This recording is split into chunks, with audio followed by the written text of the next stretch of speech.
Praise Lord, good morning. आज सुबह के मनन में मैं आपका स्वागत करता हूँ। आज मैं पढ़ने जा रहा हूँ भजन संहिता अध्याय 42 का पद 11। यहाँ लिखा है, हे मेरे प्राण, तू क्यों गिरा जाता है, तू अंदर ही अंदर क्यों व्याकुल है। परमेश्वर पर भरोसा रख, क्योंकि वह मेरे मुख की चमक और मेरा परमेश्वर है। मैं फिर उसका धन्यवाद करूँगा। मेरे जीजो, यहाँ व्याकुलता के लिए जो शब्द है हिब्रू में, वो हमा है, जिसका मूल अर्थ है बड़बड़ाना, गुर्राना, दहाड़ना या उथल पुथल जीवन में होना। ये बाइबल में 34 बार शब्द आया है। ये दरअसल जो शब्द है मौखिक या शारीरिक अशांति को व्यक्त करता है,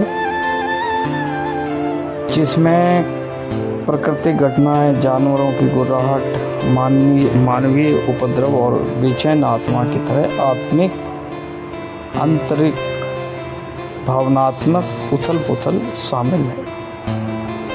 3 चीज़ों में मेरी अजीजों से विभाजित किया गया है। पहला है शोरगुल और भीड़, है ना। अक्सर लोग,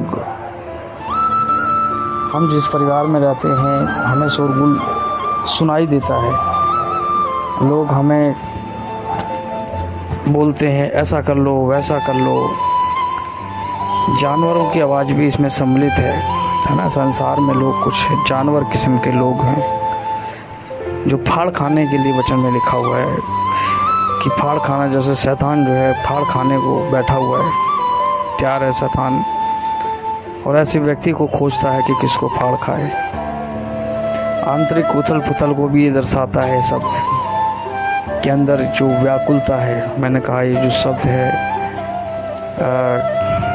हमा, हिब्रू में ये हमा है। आंतरिक उथल पुथल भी हो सकता है आपके जीवन में, कष्ट हो सकता है, परेशानी हो सकती है, दुख हो सकता है। आप किसी को नहीं बता सकते अपनी समस्या को, लेकिन मेरे अजीजों, आज से मैं आपको प्रोत्साहित करना चाहता हूँ इस वचन से, जो भजन संहिता 42:11 में लिखा हुआ है, तू अंदर ही अंदर क्यों व्याकुल है। आपके पास हो सकती बहुत सारी समस्याएं हों, कष्ट हों इस समय। इवन आपका परिवार आपको प्रेशर बना रहा हो, आप कह रहे हो कि मैं कहाँ जाऊँ। आप हो सकता है सेवक हूँ, आप हो सकता है विश्वासी हूँ, बिलीवर हूँ। आप सोच रहे हैं मैं इस समय कहाँ जाऊँ, किसके पास जाऊँ। एक शोरगुल, मतलब ये कैसे होगा, वैसे ये कैसे चलेगा, जीवन कैसे चलेगा। पत्नियाँ उल्हाना देती हैं, परिवार उल्हाना देता है मेरे जीजू, और संसार जो है वो फाड़ खाने को तैयार है आपके अंदर। उसकी वजह से उथल पुथल मची हुई है। बाइबल में लिखा है, तो अंदर अंदर क्यों व्याकुल है। लेखक आगे कहता है, परमेश्वर पर भरोसा रख, उसके ऊपर ट्रस्ट रख, उसके ऊपर आशा रख, क्योंकि वही मेरे मुख की चमक और मेरा परमेश्वर है। वही सब कुछ है मेरे जी। जो इस समय आप हो सकता है, मैंने कहा, किसी उथल पुथल में हो सकते हैं, समस्या में हो सकते हैं, किसी मुसीबत में हो सकते हैं। मुसीबत किसी भी प्रकार की हो सकती है, चाहे वो शारीरिक हो, भौतिक हो, आर्थिक हो, किसी भी प्रकार की आप समस्याओं में व्याकुल हो इस समय। लेकिन मेरे जी, जो परमेश्वर पर विश्वास रखें।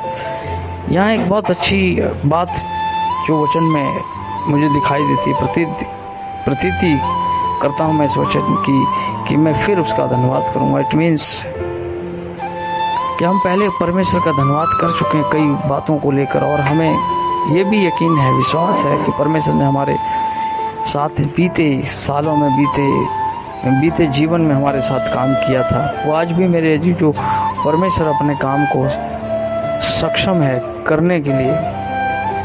विश्वास रखें, भरोसा रखें परमेश्वर के ऊपर कि परमेश्वर आपको इस मुसीबत से निकाल लेगा।